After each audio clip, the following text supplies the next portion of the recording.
I was born into a world where faith was an undeniable truth, an absolute certainty that guided every aspect of our existence.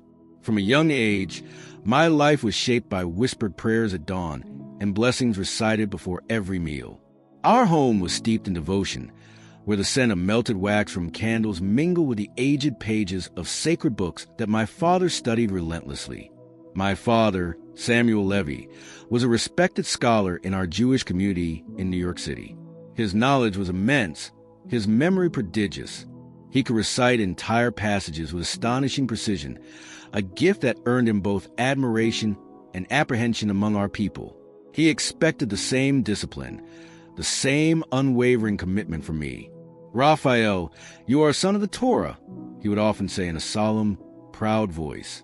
"You must honor it with all your soul." My mother, Esther, embodied devotion in its purest form. Every day, she ensured that our household strictly followed the ancestral laws. Her prayers resonated to the house from morning until night, soft and constant, weaving an invisible link between our world and the infinite. From an early age, I was different.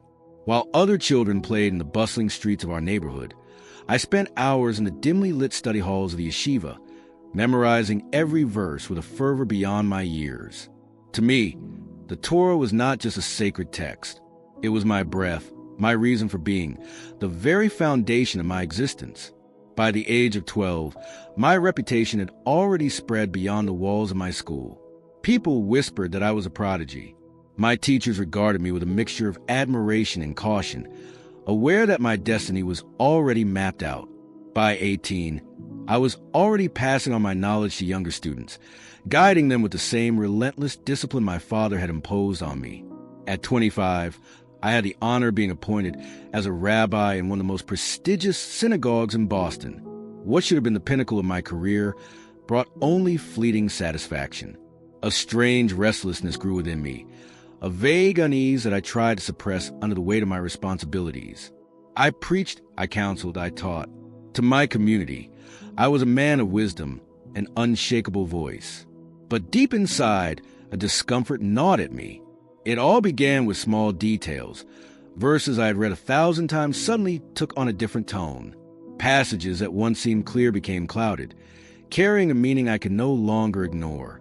Isaiah 53 haunted me. I had studied this chapter countless times, dissecting it according to the interpretations of the sages. But one question lingered. Who was this suffering servant, described with such anguish? I had always been taught that it symbolized Israel itself. But deep inside, something whispered that it wasn't that simple. There was someone else. One night, as I worked late in my office, my wife, Sarah, entered quietly. Her long, dark hair framed a face marked by years of patience and understanding.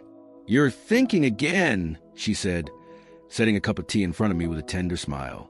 I sighed, running a hand over my forehead. "There are things I don't understand."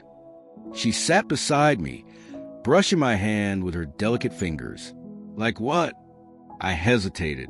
How could I put into words the weight crushing me? How could I express a doubt I feared even admitting to myself? Some passages, they seemed to speak of someone we may have overlooked. Sarah frowned, a slight tension appearing in her gaze. "The rabbis have explained these verses for centuries. Raphael, you're overthinking." I nodded, forcing a smile. "Maybe." But deep down, I knew this doubt wouldn't disappear. I tried to silence it through study, prayer, and teaching. I convinced myself it was merely a trial, a test of my faith. But the more I tried to ignore it, the stronger it became. Then, one evening, everything changed. It was a night like any other.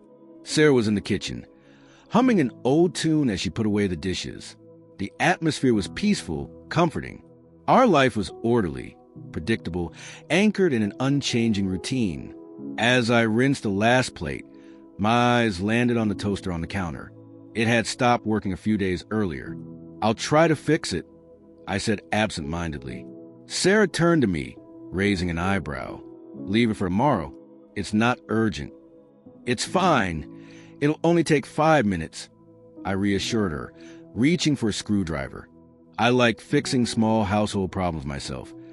as if it gave me a sense of control over things. This repair would only take a moment. I unplugged the appliance, or so I thought. As my fingers touched an exposed wire, an indescribable force shot through me. A blinding pain, a burning heat, a violent shock that paralyzed me on the spot. My breath stopped, my body froze. My mind screamed, but no sound came from my mouth. Electricity surged through me, tearing through every nerve, every muscle. It was an indescribable sensation, as if my entire being was crushed by an invisible hand. Time stretched, twisted. Then, suddenly, nothingness. A special invitation for you. We love reading your names and cities in the comments. Today, we have a surprise for some of you. At the end of this video, we will reveal a few lucky names for a special message. Do you want to be part of the next episode and hear your name spoken in front of thousands of people? It's simple. Comment your name and your city below and leave a like on this video. Who knows? Maybe you'll be the next one to receive a personalized message in our next episode. And of course, if this story resonates with you, join our community by subscribing and turning on notifications. We share these stories out of passion, and your support helps us spread them even further. Subscribe now and never miss another powerful story like this. Silence. A silence so deep it was unlike anything I had ever known. There was no sound, no sensation, no sense of time or space. Just a dense, oppressive darkness that wrapped around me like an impenetrable shroud. At first, I thought I was dreaming, but there was nothing dreamlike about what I was experiencing. No blurred images, no distant sounds. Just an absolute void, a complete absence of reality. Where was I? Why couldn't I feel my body? Then, slowly, a whisper emerged from the void. Faint, indistinct, like the wind slipping through a narrow crack. At first, it was barely perceptible, but grew, mingling with other sounds, with other voices. Crying, screaming, desperate pleas. The voices multiplied, overlapping, creating a deafening chaos. Some murmured prayers. Others shouted incomprehensible words. There was a deep sorrow in those voices, a suffering so profound it pierced through me like a blade. These voices, they weren't just around me. They were inside me. I could feel their pain, their despair, a crushing weight, as if every regret, every fear, every tear shed was now being poured into me, merging with my own soul. I wanted to speak, to ask where I was, to call out to someone, but no sound came from my lips. If I even still had lips, then something changed. Shapes slowly emerged from the shadows, blurred at first, indistinct, like figures moving through thick fog. They approached, their outlines growing clearer with every passing moment. I recognized them before I even saw their faces. Men I had known, figures from my past. A chill ran through me. There, standing before me, was Rabbi Cohen, my mentor, my guide, the man who had taught me to love and respect the scriptures, whose voice still echoed in my mind like a familiar melody. But he was not as I remembered him. His face, one so serene and dignified, was contorted in unspeakable anguish. His eyes, which had once held wisdom, were now dull, consumed by an infinite sadness. Raphael, his voice was barely a breath, a whisper weighted with sorrow I did not yet understand. More figures appeared behind him. Other scholars, rabbis, teachers, men I had respected, listened to, and followed. All bore the same expression of torment. A cold terror gripped my soul. Why are you here? I finally asked, my own voice trembling, echoing strangely in the void. Rabbi Cohen stepped closer, his gaze locked onto mine with an intensity that was almost unbearable, because we were blind. His whisper sent a shiver through my spirit. We studied the scriptures. We recited every word, taught every precept, guided entire generations, but we refused to see what was right before our eyes.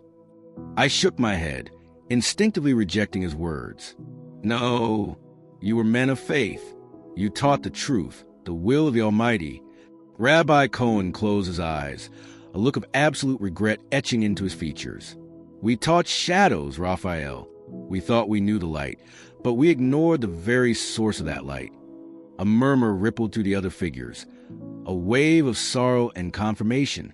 Everything we did, every prayer, every law, every sacrifice, it all pointed to something greater, to someone greater. A nameless dread overtook me. Who?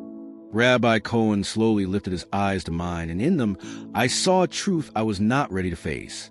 The Messiah. My breath caught. Those words rang in my soul like thunder, shaking every certainty, every belief upon which I had built my entire life. No, impossible. But deep inside, something cracked. Silence fell, and then, all around us, the darkness shuddered, as if it was reacting to the truth that had just been spoken. And then, in the distance, a light appeared, faint at first, a single spark in the vast darkness. But it grew, it came closer, and with it, everything I thought I knew was about to be shattered forever. The darkness around me was no longer still. It trembled, shifting in waves, as if an unseen force was pushing against it. And in the distance, that light, at first, it was so faint that it could have been an illusion, a mere flicker of brightness in the endless void. But no, it was real. It grew stronger, pulsating like a newborn star, slowly pushing back the shadows that surrounded me. A strange sensation filled me, a mix of longing and fear. Every part of me wanted to run toward that light, but another part resisted. The figures around me, those men I had known, respected, followed, were retreating. They stood still, caught between awe and dread, as if they knew it was coming, but were afraid to face it. Rabbi Cohen lowered his eyes. It is too late for us. His voice was barely a whisper. Then, to my horror, their silhouettes began to fade. The shadows swallowed them slowly, dissolving them like mist in the morning sun. Wait! I cried, reaching out a hand toward them, but they were already gone. Only the light remained, and it was getting closer. Then, suddenly, I saw him. At first, he was just a silhouette within the radiant glow. Then, the outlines became clearer. A man, but not an ordinary man. His robe seemed to be woven from light itself, shimmering in hues of gold and white, pulsing with a purity beyond words. A presence surrounded him, powerful, yet not overwhelming. It was not just power. It was love, a warmth that wrapped around me, not consuming, but embracing. He took a step forward, and I saw his face. I cannot describe it, not because it was unclear, but because it was too clear. His features radiated absolute authority, yet they were filled with infinite gentleness, and his eyes, depths of fire and love. Every wall within me collapsed under that gaze. Every question, every justification, every excuse. He knew everything, everything. Then he spoke, and the sound of his voice shattered me. Raphael, a single word, my name, but never before had my name carried such weight. Never had a single word held so much meaning. It was not just a call, it was a recognition. He knew me, he had always known me. My throat tightened, I could not speak. He took another step forward, and the darkness retreated even more. I have been waiting for you. His words pierced through me like a sword. He knew what I had been searching for my entire life. He knew what I had refused to admit. He knew what my heart had always suspected, but what my mind had rejected.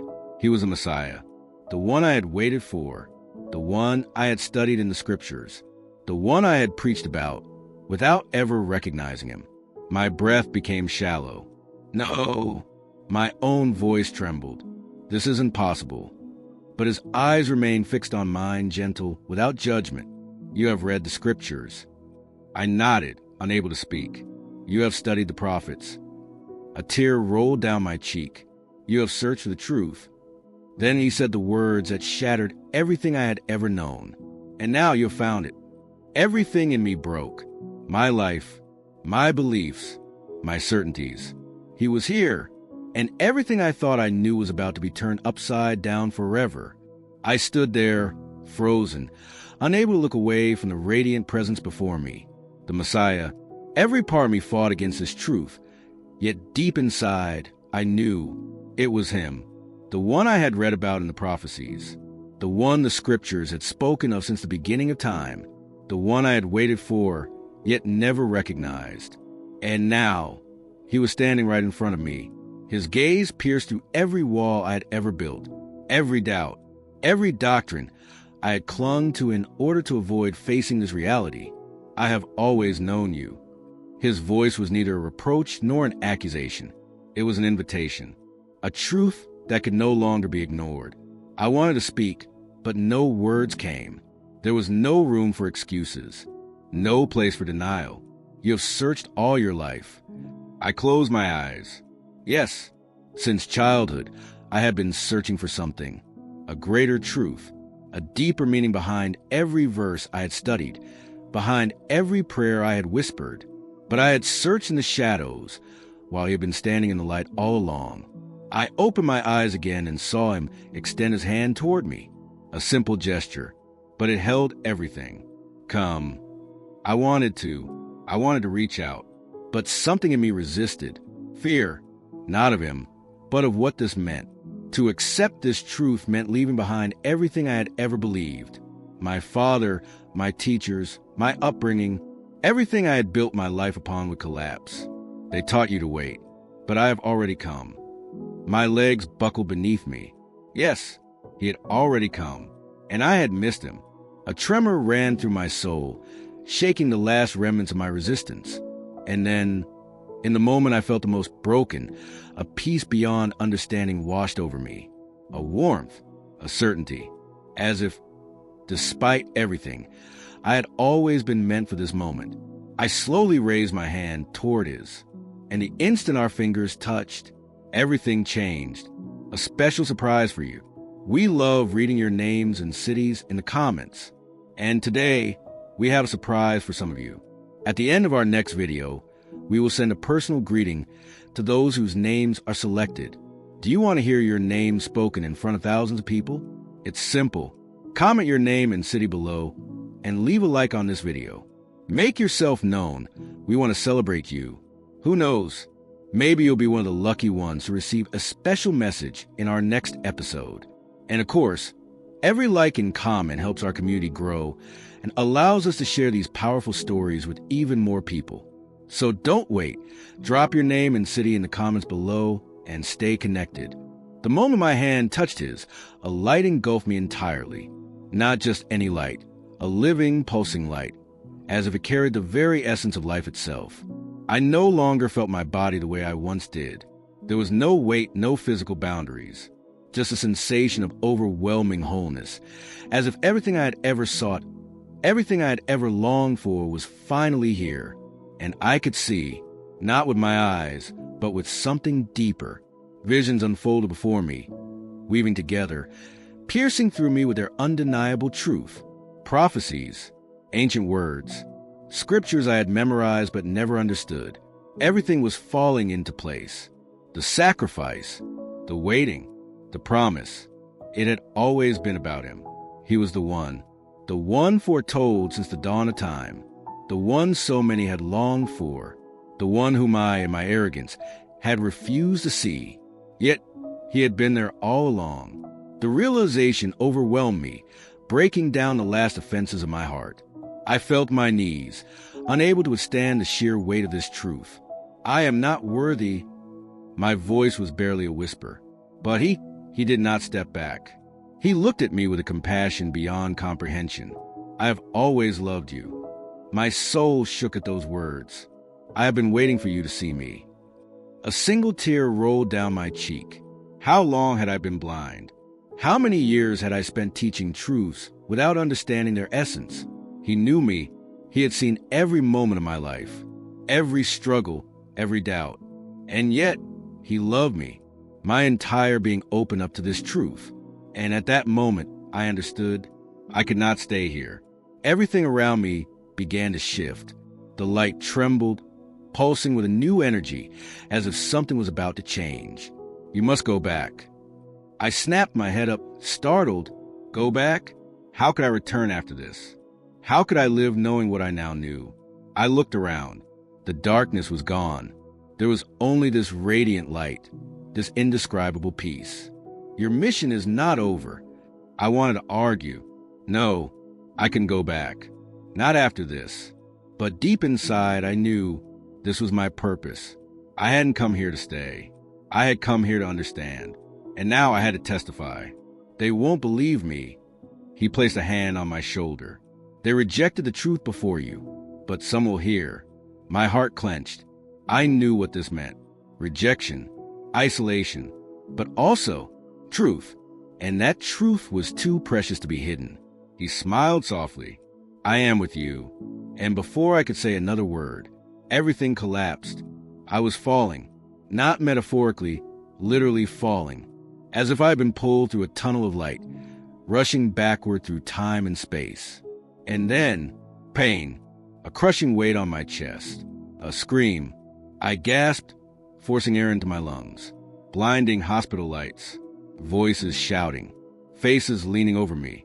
I could barely process what was happening. Then I saw her, my wife, Sarah. Tears were streaming down her face as she clutched my hand with desperate force. Raphael, oh my God, Raphael. Doctors, nurses, a flurry of movement. He's back. Back. I blinked, trying to reorient myself. I was no longer in the light. I was back in this world, and everything was about to change. I was back, but I was no longer the same. Lying in that hospital bed, surrounded by machines softly beeping, I could still feel him, the Messiah. Every part of me still vibrated with what I had experienced. This was no dream.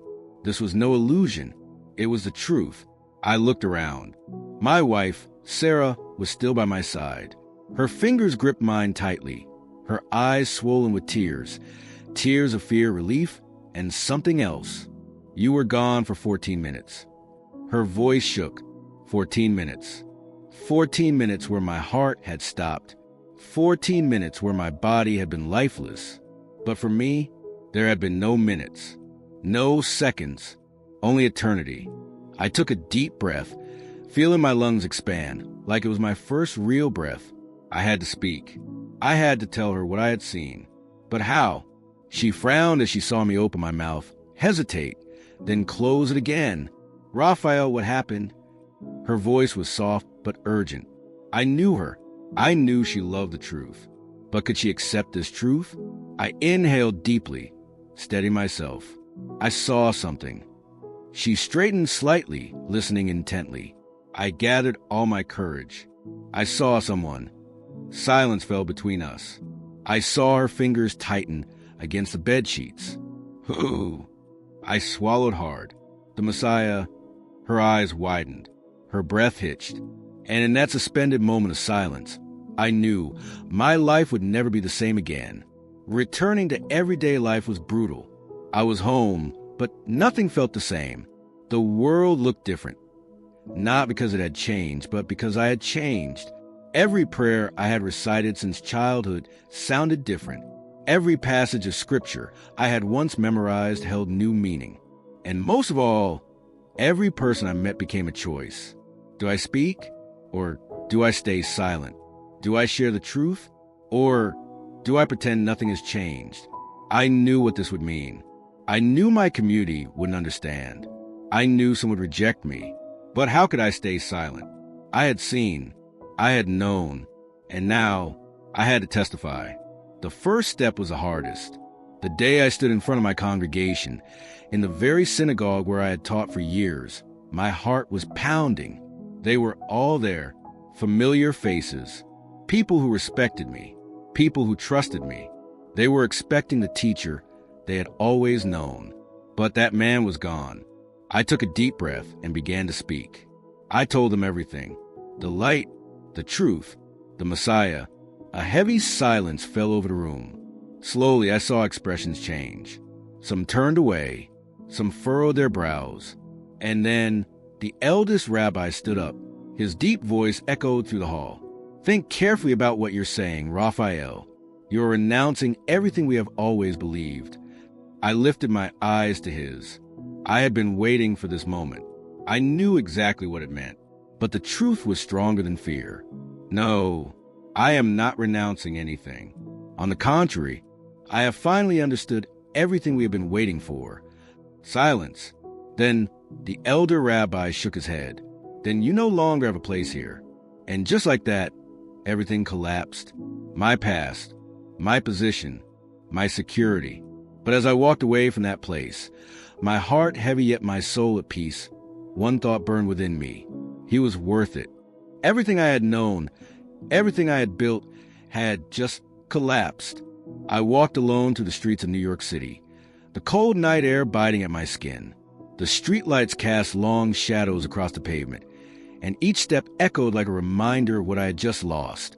I had given my entire life to my community, my teaching, my faith, my soul, and in a single moment, they had rejected me. But deep inside, I knew this rejection was nothing compared to what he had endured. The Messiah, he had come. He had walked among us. He had been ignored, mocked, and crucified, and yet he had never stopped loving. I clenched my fists, inhaling sharply. I was alone, but in truth, I had never been alone. The days that followed were a mix of pain and hope. Sarah avoided me. She wanted to understand, but she was afraid. Afraid that the man she had married was no longer the same. Afraid of what this meant for our future. Raphael, why did you risk everything for this? Her voice trembled, filled with emotion. I took a deep breath. Because I can't deny the truth. Because I saw him. Because he is the one we have always been waiting for. She looked away. I knew she had doubts. But something inside her was fighting. She wanted to understand, even if she wasn't ready yet. And I prayed that one day she would see. As the months passed, others began to find me. Men, women. Some had seen visions like mine. Others had witnessed signs, felt a calling, searched for answers.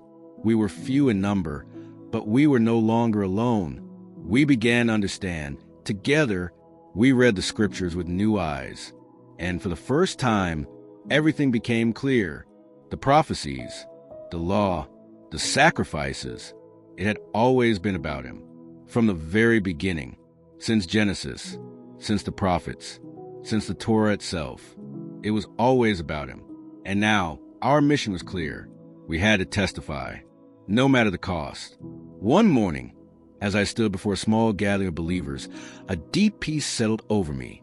I had lost one community, but I had found another, a community of light, a community of seekers, a community of truth. And I was finally where I was meant to be, not in the shadows, but in the light. Don't stop here. What you just heard is only the beginning. Another testimony awaits you, one that could change your life. Click on the video appearing on your screen now and continue this incredible journey. Leave a like and comment amen below so that this blessing continues to touch your life. We want to see this community grow, to shine, to reach hearts. Thank you for being here. Thank you for sharing. Thank you for believing. May the light be with you. See you soon.